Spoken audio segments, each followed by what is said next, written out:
ታዴ በቅናት ተንጨረጨረ። የእውነት ተናደደ። አሳልፈ ላለቃ የምትሰጣት እስኪ ንገረኝ፣ ፍርቱናን አትወዳትም እንዴ አለውም ምስክርን። እንዴ ቆይ አንተ ምን አገባህ? አንተ አልወዳትም አላፈቅራትም ብለህ የለ እንዴ? ደግሞስ አዎ፣ በነገራችን ላይ እኔ ቤርዬ አለችልኝ። ነገር ግን አንተ ምን ተማምነህ ነው አሳልፈ ለዛ አለቃ የምትሰጣት? በጣም የምትገርም ልጅ ነህ አለው። ማዘሯ በጣም ደስ የሚሉ ናቸው። አቤት ፍርቱናን ሲወዷት! አቤት የእውነት እንደዚህ አይነት አማች ይስጠን። አማች የባል እናትና አባት ሲወድ ደስ ይላል። የእውነት ማለት ነው። የእውነት ደስ ይላል። ለፍርቱና ብዬ የማላደርገው ነገር የለኝም ብለው ቡና ውስጥ ጣንና እንግዲህ የሚበሉት ምግብ ውስጥ ኦሞ አድርጋ ሰታት ነበር ቤሪ። እናም ያንን ነገር ተጠቅመው እሳቸው ልክ እንደመረዘቻቸው አድርገው ሲያስመስሉ ነበረ። ወይ ጉድ! ለፍርቱናዬ ግን አይ ይሄ ነገር አታስቢ፣ ውሸት ነው እሺ፣ ምክንያቱም አንቺንና እሱን ለማቀራረብ ነው፣ ቤቴን ደግሞ በራሴ ስም ለማዞር ነው እና ለዛ ነው እንዳትቀየሚኝ አደራሽም ብለው ለእሳቸው ሴፍቲ እንኳ ሲጠቀሙ ለምስክር ደውለው ምስክር ደግሞ ለፍርቱና ነገራት። እንዴ ፍርቱና እየገሰገሰች መጣችና እንዴ ማዘር ለምን እንደዚህ ታደርጊያለሽ? እስኪ ንገሪ። እንዴ ያደረግሽው ነገር ጥሩ አይደለም የእውነት ብላ በጣም ተናደደችባት። ምን ላድርግ ብለሽ ነው? አይን እያየ እንግዲህ መቼስ አውጥቼ አልሰጥ ቤቴን ለዚች ለቤሪ። ኧረ ተይ ልጄ ተይ። ወይኔ የጠባለች! አቤት የጠባለች ወሬ! አንዴ አንዱን ድብልቅልቅልቅልቅ። ስራ እኮ አትሰራም ሞያ የለሽ ብላለች ባለፈው ቤሪ። ሰላም ውድና የተከበራችሁ የቻናሌ ቤተሰቦች እንዴት ናቸው? ሁሉ ሰላም፣ ሁሉ መልካም። ምን እግዚአብሔር የተመሰገነ ይሁን። ሰላም ነኝ፣ ደህና ነኝ። እዚህ ቻናል አዲስ የሆናችሁ ሰብስክራይብ በማድረግ ቤተሰብ ሆኑ። ነበር ቤተሰቦች ደግሞ ስለምትከታተሉኝ ከልብ አመሰግናለሁ። ፍርቱና እንደቀጠለ ይገኛል። እንግዲህ ታዴና ምስክር መስሪያ ቤት አይ በፍጹም አትቀየራትም እያለ በጣም እየዛተ ነበር። ነገር ግን ምስክር ደግሞ አይ ዛሬ በጣም የምታምርዬ ልዩ ሴት ትመጣለች እና እዚህ መስሪያ ቤት ትቀጠራለች ሲል፣ ምን? አዎ እዚህ መስሪያ ቤት ትቀጠራለች እያለ እያወራው ነበር። ከዛ ቀጭቋ እያለች መጣች ፍርቱና። ምን? እች ናት የምትቀጠረው? አዎ እች ነች። ለማንኛውም አሁን ወደ አለቃዬ ጋር ልውሰዳት እና ትፈተን ሲል፣ እረ በፍጹም እሷማ አትሆንም፣ እኔ ነኝ የማወራው፣ ሂጄ አለቃውን አወራዋለሁኝ ብሎ ተነስቶ ሄደ። ነገር ግን ፍርቱናና ምስክር ሁሉንም ነገር አስተካክለው፣ አታስብ አስተካክለናል፣ አሁን መጣን፣ በቃ ከዚህ በኋላ ፍርቱና ከኛ ጋር ነው የምትሰራው፣ ከኛ ጋር ጧት ማታ ታያታለህ አለው። እውነት ለመናገር ወንድ ልጅ አንዳንዴ አብዝተን ስንወድ እንደዚህ ነው፣ ይጠግባል፣ ይንቀባረራል ማለት ነው። እና ስለዚህ የእውነት ፍርቱና ደግ አድርጋለች። አሁን የራሷ ህይወት የራሷ ላይፍ አላት። ስለዚህ ከዚህ በኋላ በንብርክኮ ይሄድላታል እንጂ በፍጹም እሷ ለሱ ልትንበረከክለት አትችልም ማለት ነው። ፍርቱና ጀግና ናት፣ የእውነት ጀግና ናት። ያው ዝምታዋ አንዳንድ ጊዜ ቢጎዳም እንኳ ነገር ግን ጀግና ብያታለሁ ማለት ነው። ታዴ ይህን ነገር ከሰማ ይገለኛል እኮ እያለች ጭንቅ ጥብብ እያለች ነበረ። በጣም ተጨንቃ ነበረ። ከዛ ጠባለች። ለምን ትጨነቂያለሽ አለቻት። እንዴ ያምሻል እንዴ? ቡናውን ያፈላሁት እኔ፣ ምሳውን የሰጠኋት እኔ፣ አንድ ነገርስ ብኮን ብላ ጠየቀች። አይዞሽ ምንም አትሆኝ እውነት ለመናገር አለቻት። እንዴ አንቺ እሱን እንዴት አወቅሽ? ነገርኩሽ እኮ ምንም አትሆኝም። ካልሆነ ግን እኔ ነኝ ልበል እንዴ? ምን? አዎ ምን ችግር አለው? እኔ ነኝ ልበልና ሁሉን ነገር እኔ ልጨርስልሽ አለቻት ጠባለች።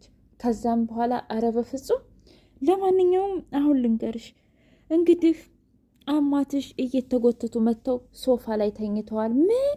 አዎ ሶፋ ላይ ተኝተዋል። ከዛ ገደልሽኝ፣ መድኃኒት አብልተሽ የሚገል ነው አይደል? ቤቱን ላንቺ ልትወስጂ እያለች በጣም እየተናደደች ማዘሯ። ከዛም በኋላ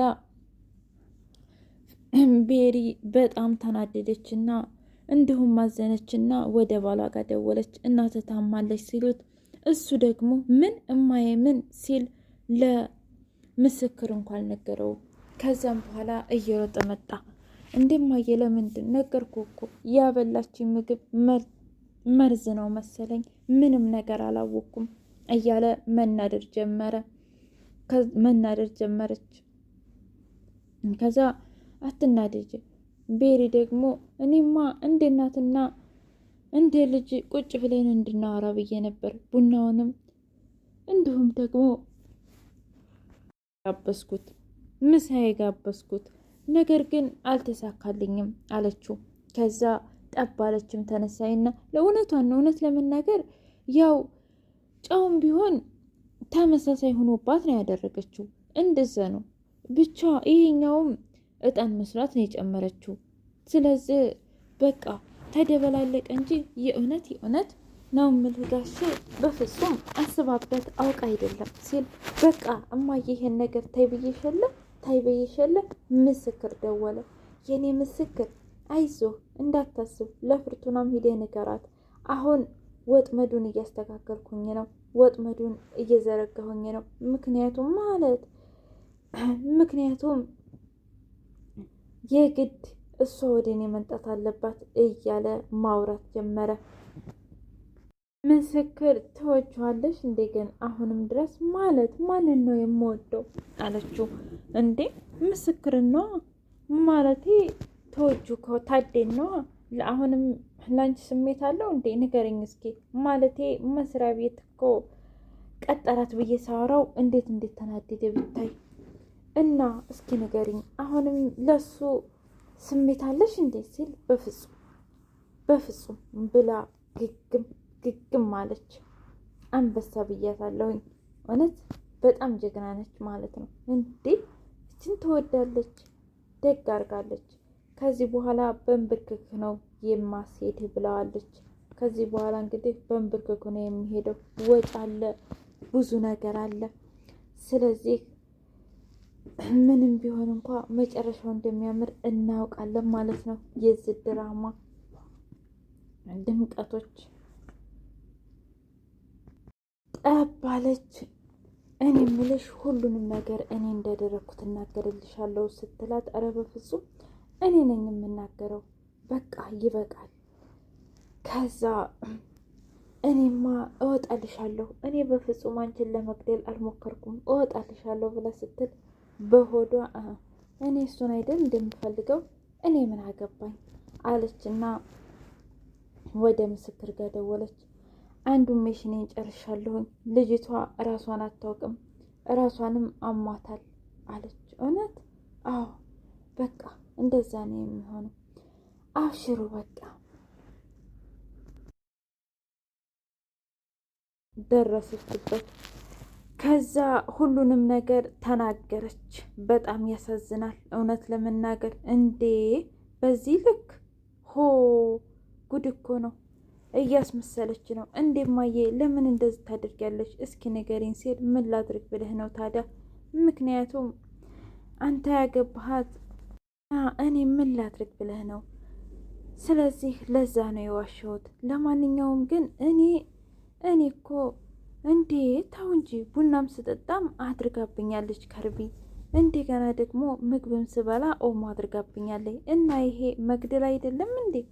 እማዬ ተይ እባክሽ፣ ነገርኩ እኮ እኔ የምፈልገው ፍርቱናን ነው እንጂ በፍጹም ይችን ቤሪ የምትባለውን አልወዳትምም አልፈልጋትምም። እንዴ ቤሪ ገንዘብህን ፈልጋ ነው እንጂ በፍጹም አንተን ፈልጋ አይደለም። ስለዚህ እባክህ ተዋት እባክህ እማዬ በቃ እኔ ፍርቱናን በፍጹም አልፈልጋትም። እኔ የምፈልጋት እኮ ታይ እባክሽ ብላት፣ በፍጹም ማዘሯ እውነት አድንቄያቸዋለሁ ፍርቱናን በዚህ ልክ እንዴት እንደወደዷት እንዴ!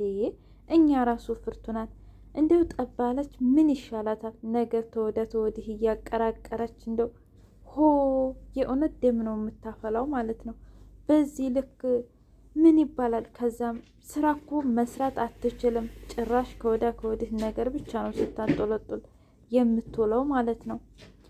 እንግዲህ ውድ የቻናሌ ቤተሰቦች የዛሬው ፍርቱና ድራማ ይህንን ይመስል ነበር። በቀጣይ እስከምንገናኝ